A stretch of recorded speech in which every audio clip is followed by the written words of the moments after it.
If Brett Veach cooked this hard, the league would be terrified. Let me show you the perfect draft that's going to keep the Kansas City Chiefs in Super Bowl mode, and that's going to help them win the Super Bowl next season on February 8th. So I traded back to pick 38 with the Patriots, so I ended up getting pick 38 and also pick 69. Now, I think this draft is pretty solid. So at pick 38, I went and took Siobhan Reevil. You know, he's a lockdown cornerback one. He reminds me of prime Marcus Peters, but he has more discipline. Now, Siobhan Reevil also gives you like a Tariq Woolen type of vibe due to the height and speed. And while McDuffie's obviously our cornerback one, and Trent McDuffie's one of the best cornerbacks in the NFL, him and Siobhan Reevil will be a duo that is very hard to stop. And they will be locking up a lot of wide receivers. I could see that being a shutdown duo right there, better than McDuffie and Snead. So Siobhan Reevil and this Chiefs defense would definitely be something special. So if we trade back and we had pick 38, he's there. I think it's a no-brainer to take him now. If you look at Siobhan Reevil, he's not perfect, right? Obviously, he's coming off of an ACL injury, which kind of set him back a little bit. But he's looking very good anyway. You know, he's recovering well. He looks like he's going to be right back at it before you know it. I like him. I think he's a very good player. And I feel like we should definitely be trying to pick him up, man, because he's very good. He's big, he's long, he's fast, and he's very physical. And he could definitely be something scary in this league. But with the next pick, at 63, our second round pick, I took Tre'Veyon Henderson. Now, Tre'Veyon Henderson's like an explosive running back one who fits perfect in Andy Reid's system. He fits perfect in Andy Reid's system, you know. He is like a Gibbs type of running back. I think he's one of the best running backs in this class. You could argue that he's the second best running back in his class behind Genty. He went to Ohio State, where obviously it's not, you know, it's tough. You know, they play in a tough conference. But Tre'Veyon Henderson, man, he's an explosive running back one. That does fit in Andy Reid's system pretty well. He could catch. He could rush the ball, obviously. I mean, it's a lot that he could do, you know. He's a very good player.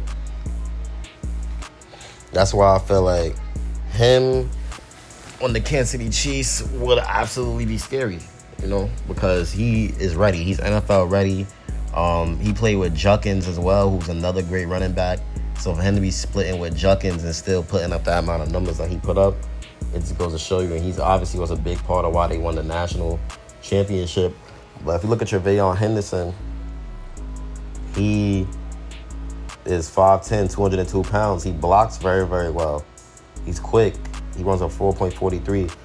The NFL has him compared to Aaron Jones, even though I think he's more of like a Jamari Gibbs, like I said. He's capable of starting on third downs. You know, he could bite off a bigger chunk as a third down option, but he has average size. He has above average juice. He has great acceleration. He's an amazing decision maker inside. So I just feel like he could be very good in this Kansas City Chiefs offense. He has great route running potential, and he could do it all, man. But the next pick, that's going to be pick 66 in the third round, where we take Harold Fannin. Now, Harold Fannin is another underrated player in this draft that I feel like is very good. And if we get him and Tre'Veyon Henderson, that changes our offense drastically, you know. I try to round it out with Siobhan Reevil, and then, you know, Henderson and Harold Fannin, then another defensive pick after this, just to round it out, you know, make it a balanced draft. Not really too focused on either side of the ball, just balance it out. But Harold Fannin, he's a good tight end, you know, with Kelsey-like upside. I'm not saying he's the next Kelsey, but he might just be. I mean, Harold Fannin had an amazing college season. I feel like it's been overlooked. But Harold Fannin is not a normal tight end. You know, he's very good for a tight end, and he moves very fluid. Now, people say he looks slow when he's running, but he's faster than you think. He could look slow, but he's faster than you think. He's only 20 years old. He's 6'4", 229. He had 1,555 yards and 10 TDs. I don't care what nobody say. I don't care what conference he plays in. That is not normal for a tight end to do. This is not normal at all, but he found a way to do it. So that's something that we definitely have to look out for. That's why I think Harold Fannin could be good in this Kansas City Chiefs offense. He's powerful. He generates a lot of yard after catch. Just imagine having to worry about Kelsey, Fannin, and then Henderson this year, man. It'll be very, very scary. Then I seen another player that I like that I took at pick 69, and that's Braden Swanson. Now, Braden Swanson, he's a defensive end. He's an edge rusher, and he's very, very underrated. And he gives me Frank Clark type of vibes. Braden Swanson, I mean, he's great, man. He's good. He's a good player. You know, he has big hands, long arms. He has frame. You know, he's competitive at the point of attack. He uses length. He's very, very good, man. He has a lot of good moves as well. And I believe that he could be something pretty special. And I feel like the Kansas City Chiefs should draft him. You know, I think he's very, very talented. And he could be something different. He could be something different. I could see him definitely being a very good player in this league. And I feel like if we get him in the 3rd round, it's honestly a steal. I mean, he's an amazing pass rusher. Now, his run defense, it does need work. Like I said, he's an amazing pass rusher. That's no doubt. So, and they compared him to guys like Will McDonald and Kingsley and Nagberry, Austin Booker. That's the type of, you know, comparisons he's getting. But he's been very, very good, man. He's also been, you know, showing off at the Shrine Bowl. So that'll definitely be something to look out for right there. Now, I know y'all probably like, now what? You know, because first of all, I did do trades, I said, right? So we did 38, 63, 66, and 69. So we got an amazing cornerback who's very, very good. Then we got an explosive, dynamic running back that can change this offense. Then we got a tight end that can literally change everything for the Kansas City Chiefs. Then we got an edge rusher who's very, very underrated, who brings nonstop hustle with like that Frank Clark type of energy. So the defense improved drastically. The offense improved drastically, and that's only in the first 3 rounds. So now let's move on to the next pick. So obviously we're going to have 4 more picks because I did a lot of trades. So it's going to be that 4th round pick at 95. Then we're going to do 226, 272, and 250. I'm sorry, 226, 251, and 272. But let's get into pick 95. So at pick 95, I took Samuel Mondon Jr., amazing linebacker. This is a steal. This dude is good, I'm telling you. Athletic linebacker with range. He could be a Bolton/Tranquil type of clone. I love it.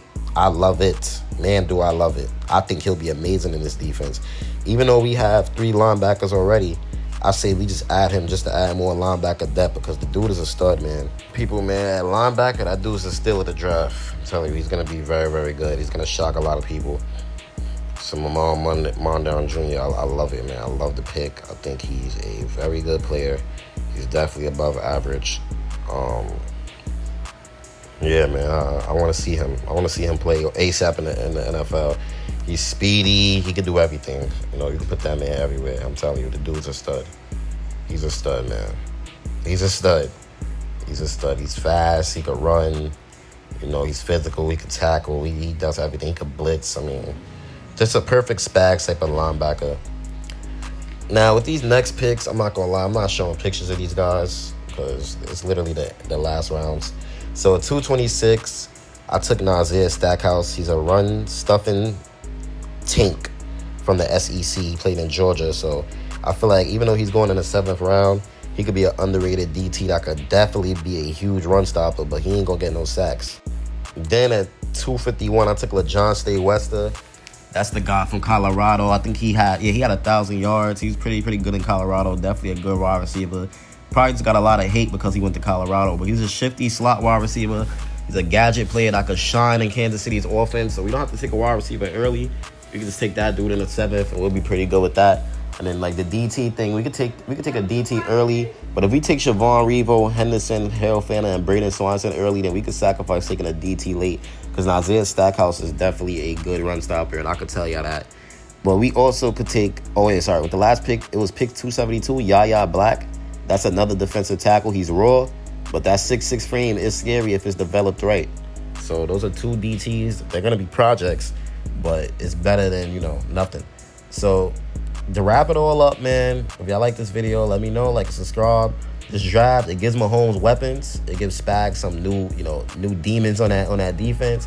And the dynasty, 0 drop-off. So obviously the dynasty will still be going.